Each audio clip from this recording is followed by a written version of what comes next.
Olha só, pessoal, no bloco anterior a gente conversou sobre essa lógica de procurar problemas para chamar de seus. Isso é bem importante para na hora de você fazer a sua escolha profissional, a hora de você eventualmente abrir um negócio e empreender, quais problemas você vai escolher para chamar de seus. E eu também fiz questão de te dizer que existem uma série de tendências globais rolando, né? É alteração climática, é envelhecimento, é as novas tecnologias da quarta revolução industrial e por aí vai. E eu trouxe a Júlia para conversar comigo, a Júlia que foi minha aluna há algum tempo já, né, Júlia? Não vamos entrar no número aqui. Não vamos entrar nesse detalhe. E a Júlia, cara, ela é arquiteta e ela trabalha com uma arquitetura sustentável, posso chamar assim, com construções verdes, né? Se eu fiz o tema de casa certo. Então, a minha pergunta para ti é, Júlia, que tipo de problema novo as alterações climáticas trazem para a construção, trazem para a arquitetura, trazem até talvez para a engenharia hoje em dia? Olha, Derli, problemas do aquecimento global nós temos, né, uma mão cheia para resolver. E assim como já acontece hoje com outras áreas, com agricultura, a própria área da saúde, já tem dilemas enormes relacionados ao aquecimento global para resolver, não é diferente com a construção civil. E eu digo construção civil englobando realmente a arquitetura, a parte de incorporação, de engenharia, de grandes obras como obras menores. Todas essas vão ser impactadas. E o que eu posso te dizer é o seguinte: a arquitetura bioclimática não é um conceito novo. Já é um conceito consagrado há séculos atrás, onde a gente utiliza realmente os recursos do meio ambiente, tudo que nós temos disponível, tanto de material de construção, quanto a questão climática de sol, de ventilação, de umidade. Nós utilizamos tudo isso que está no nosso clima local, no nosso terreno, na nossa implantação, como nós chamamos tecnicamente. Nós utilizamos isso para fazer uma edificação mais sustentável, que consuma menos energia elétrica, que a gente consiga agredir menos o meio ambiente. Isso não é algo novo. Isso já é algo consagrado na arquitetura, mas que parece que com o andar da carruagem, digamos assim, isso acabou sendo um pouco esquecido pelos arquitetos, pelos profissionais da área. E outra questão relacionada específica à construção civil, nós somos uma área ainda um tanto conservadora. Como vocês podem observar, nós ainda construímos da mesma maneira que nós construímos há 50 anos atrás. Ainda é uma técnica muito artesanal. Nós temos algumas inovações relacionadas a pré-moldado, a outras questões relacionadas a steel frame, enfim. Nós temos técnicas inovadoras, mas que ainda não são difundidas largamente no Brasil. Até por uma questão cultural, como nós estávamos conversando antes. A nossa cultura ainda é um pouco conservadora relacionada à construção civil. E nós não podemos esquecer que nós somos grandes geradores de resíduo. A construção civil, ela gera 25% de resíduo nos seus canteiros. E o que isso significa? A cada 4 edifícios que nós construímos, é como se um fosse para o lixo. Então, é muito desperdício de material, realmente a técnica que ainda é utilizada, como alvenaria, concreto, que nós utilizamos muito ainda, dependemos do cimento, que tem uma emissão gigantesca de gases do efeito estufa, de gás carbônico na sua produção. Somos dependentes ainda do aço, que também emite muito gás carbônico. Então, nós precisamos melhorar muito, inovar muito ainda na questão tanto dos projetos da arquitetura quanto da execução de obra. Nós temos um campo gigantesco para trabalhar. Quando a gente fala de alteração climática, pessoal, é pertinente que a gente lembre assim, é uma tendência que ela impacta a arquitetura, a construção, ela vai impactar o direito, ela vai impactar a medicina, as mais variadas profissões e negócios vão ter problemas para resolver relacionados a ele. E a Júlia está alertando para esse aspecto de que a nossa cultura ainda não está muito preocupada com essa noção de sustentabilidade nas obras. Mas hoje no mercado em que tu atua, assim, tu percebe uma virada de chave, assim, o teu campo de trabalho ele cresceu nos últimos anos? O que eu posso te comentar, Derli? Olha, como todas as áreas estão precisando se atualizar relacionado ao ESG, que é o ESG, né? O ESG para ficar mais caro, né? Exato, é a sigla que está na moda agora, Sim. tá na boca, não vou dizer do povo, mas das empresas, dos CEOs por aí, eles estão todos falando muito em ESG. Então, é uma questão que vem crescendo, nós precisamos ainda de muitas soluções, nós precisamos aumentar essa oferta, inclusive, de profissionais. Isso é uma coisa que eu gosto de bater na tecla, que como nós não temos ainda uma demanda tão grande, mas que está crescendo e que a cada ano vai crescer muito mais, e eu acredito, inclusive, que a questão da pandemia atrapalhou um pouco, porque já era uma demanda que vinha crescendo, aí aconteceu a pandemia e o mundo entrou em stand-by, né? Mas agora, com essa recuperação da economia global, com as coisas começando a acontecer novamente, todo ano, basicamente, nós temos atualizações pela ONU, pelo painel de mudanças climáticas, nós temos os relatórios do IPCC, e cada vez o relatório ele é mais alarmante, porque ele nos mostra o quanto nós precisamos mudar, o quanto a situação realmente é emergencial. Então, é uma demanda que ela vai crescer consideravelmente. E nós não temos profissionais nessa área. É uma escassez muito grande. E eu não falo só na construção civil. Eu falo disso por ser a área em que eu atuo. Mas o ESG, dentro de todas as áreas, demanda de muitos profissionais especializados. Para você que está nos ouvindo aí, está perdido, o que é o ESG, né? O E é de environment, meio ambiente, né? O S é de social e o G é de governança. Então, desde o início da década de 2010, pelo menos, cresceu as exigências relacionadas a meio ambiente, mas não só meio ambiente, mas também questões sociais, né? De igualdade de gênero, de respeito à diversidade e de governança, que está relacionado às práticas de gestão das empresas, né? Um exemplo bem simples, bem básico, as empresas não se comprometerem com atos de corrupção, por exemplo, né? E aí, Júlia, mudando mais, ficando no assunto, por que a arquitetura e por que se dedicar à questão ambiental, à questão da sustentabilidade, da alteração climática? Qual foi a força que levou você aí para esses dois lados, vamos dizer assim? Eu sou suspeita para falar porque é um assunto que dá pra gente ficar conversando aqui, puxar um café e ficar a tarde toda falando sobre isso, que pra mim não é trabalho, já é uma questão assim de, não sei se posso falar, é vocação. Mas assim, sempre me interessei muito por meio ambiente, por essa área. E é engraçado que quando me perguntam por que eu fiz arquitetura, eu sempre falo, eu não fiz por causa da arquitetura, eu fiz por causa do urbanismo. Porque nós somos arquitetos e urbanistas. E eu me lembro muito que na época do vestibular, da decisão ali de qual curso escolher, enfim, eu conheci Curitiba, que é uma cidade que foi planejada pelo Jaime Lerner e que ela era muito voltada para essa parte urbanística, de planejamento urbano, de enfoque no transporte público. Tinha uma valorização das edificações históricas, eu sempre adorei muito história, como você pode lembrar da época de colégio. Então, isso me chamou muito a atenção, essa valorização da cidade, de trazer mais qualidade de vida para as pessoas, enfim, como isso impacta no nosso dia a dia.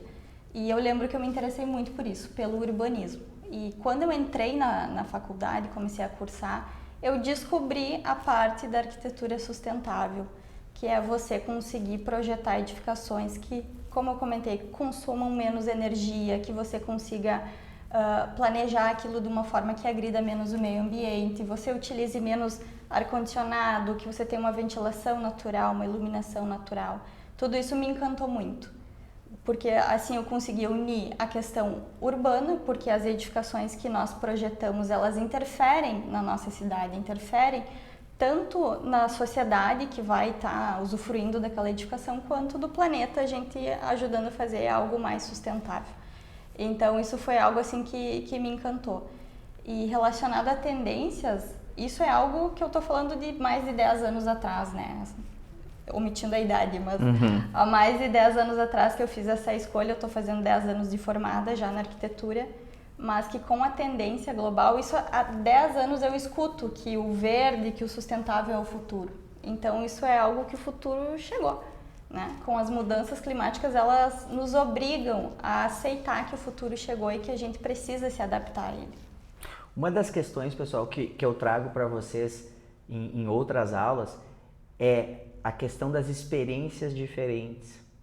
A nossa criatividade, as nossas escolhas, muito delas depende das experiências diferentes. Olha, a Júlia falou para nós aqui, né? Ela foi para Curitiba, ela fez uma viagem, ela conheceu um espaço novo em que ela não só conheceu Curitiba, ela conheceu o mundo, né? O mundo se abriu para ti, o mundo do urbanismo, que muito provavelmente você nem sabia o que era urbanismo com 17 anos quando teve lá em Curitiba, né? E aí, Júlia, entrando numa seara mais subjetiva, assim, né? O que você gostaria de saber com 17 anos que você sabe hoje, assim, né? Se você tivesse 17 anos, assim, o que você gostaria de saber que hoje você tem ciência? Que conselho a Júlia de hoje daria para a Júlia de 17 anos? É uma ótima pergunta, né? Que faz a gente refletir. Mas pensando assim, tentando me transportar para aquela época, eu acho que o conselho que eu posso dar é não ter tanta pressa. Eu acho que quando nós somos mais jovens, porque nós ainda somos jovens, né, Derli? Mas quando nós somos jovens, nós temos esse imediatismo que nós queremos resolver a nossa carreira profissional, nós temos essa ansiedade em já conseguir resolver tudo rápido e se formar e começar a trabalhar, enfim, começar a atuar. Eu acho que nós não precisamos ter tanta ansiedade, nós podemos curtir mais realmente o processo, a caminhada que nós estamos fazendo e aproveitar todas as oportunidades que vão surgindo. Se a gente precisa, por exemplo, se formar com mais tempo, fazer as cadeiras da faculdade sem tanta pressa. Intercâmbios, né? Intercâmbio, é uma coisa maravilhosa. Como eu estava falando, imagina, uma viagem para Curitiba já abriu tanto a cabeça, imagina você ter contato com outras realidades em outros países. Então, eu acho que aquela máxima que o mais importante é a direção e não a velocidade, eu acho que ela resume tudo isso. Não precisa ter essa pressa, a gente tem que realmente ter esse autoconhecimento e curtindo o processo para poder se direcionar e achar os caminhos. Quando tu pensa assim em 3 escolhas ou 2, enfim, acertadas que tu fez assim na tua trajetória que tu possa dividir conosco? Vamos pensar, né? Olha, eu acho que o meu primeiro acerto, e que não é uma escolha fácil, é realmente decidir qual carreira, qual faculdade, qual curso, para que lado, que caminho você vai seguir. E eu consigo dizer hoje que eu acredito que eu realmente acertei na arquitetura e urbanismo, mas imagina, isso fazendo uma escolha com 17 anos não é fácil. E quanto foi convicção e quanto foi sorte isso? Talvez 50-50, porque, né? Não é fácil acertar de primeira. E como eu comentei da questão da pressa, se errar também, que nunca é um erro, né? A gente sempre aprende de qualquer maneira. Mas se você achar que não foi a melhor decisão, enfim, gente, sempre é tempo de mudar, sempre é tempo de tomar outros rumos. E eu acho que essa foi a minha segunda decisão. A primeira foi optar pela arquitetura e a segunda foi sair da arquitetura convencional. Tanto que hoje eu não trabalho mais com arquitetura convencional que normalmente é feita na parte de decoração, de projetos arquitetônicos, enfim. O que é mais convencional. Eu acabei saindo um pouco dessa seara mais tradicional para ir para o lado dos verdinhos, dos ecochatos, né? Mas foi uma escolha decisiva e que traçou todo o meu trajeto profissional. E eu acho que a minha terceira opção, pensando agora nas 3, que eu vou fazer um combo aí, seria, primeiro, e já fica a dica, sempre seguir estudando, se especializando, fazendo outros cursos, não parar nunca, sempre seguir estudando e ir realmente para o trabalho online. Como a gente está falando em tendências, e eu trabalho também com outra tendência, além da sustentabilidade, eu tenho parte do meu trabalho online. Então, eu consigo trabalhar com consultorias, com certificações, com mentorias, com cursos, enfim, eu consigo levar o meu trabalho além de Passo Fundo. E isso é uma questão que a globalização da internet nos trouxe, que a gente não precisa se sentir limitado a um lugar geográfico específico. É porque às vezes esse lugar ele não tem uma demanda suficiente para aquilo que move o nosso trabalho, a nossa profissão, né? A gente tem que procurar outras geografias para conseguir desenvolver, né?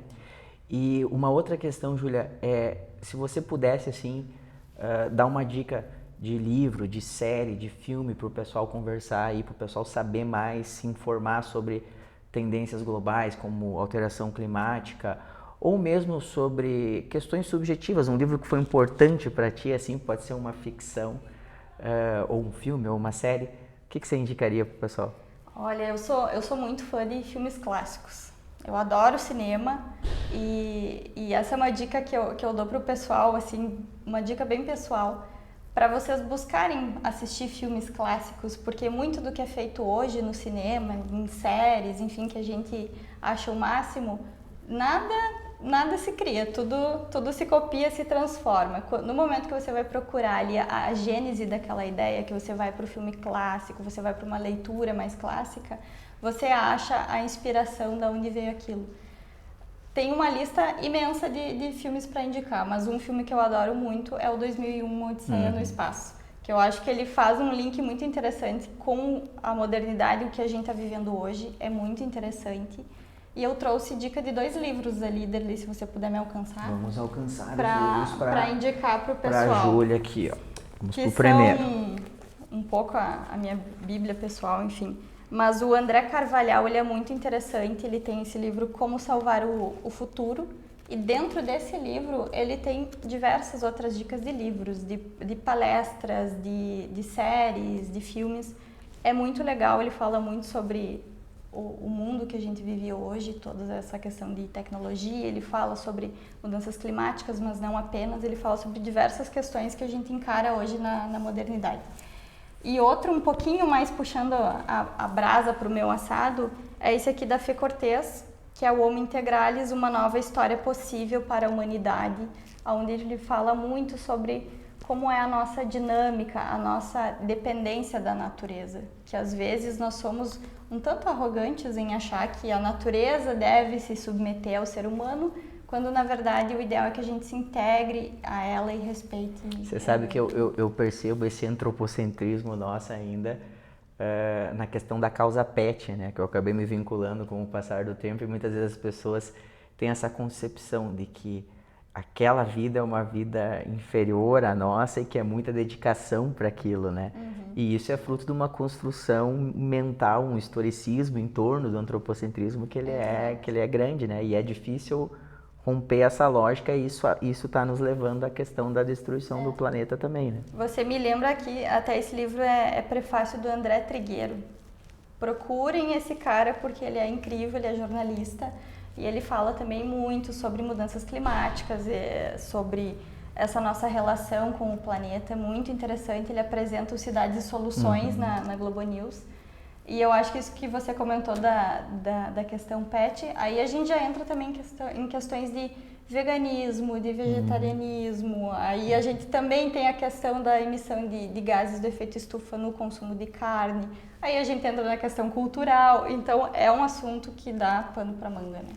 Então, pessoal, percebam que existem pessoas como a Júlia que trabalham voltadas para essas questões de tendências globais que não é que vão moldar o futuro, elas já moldam o presente.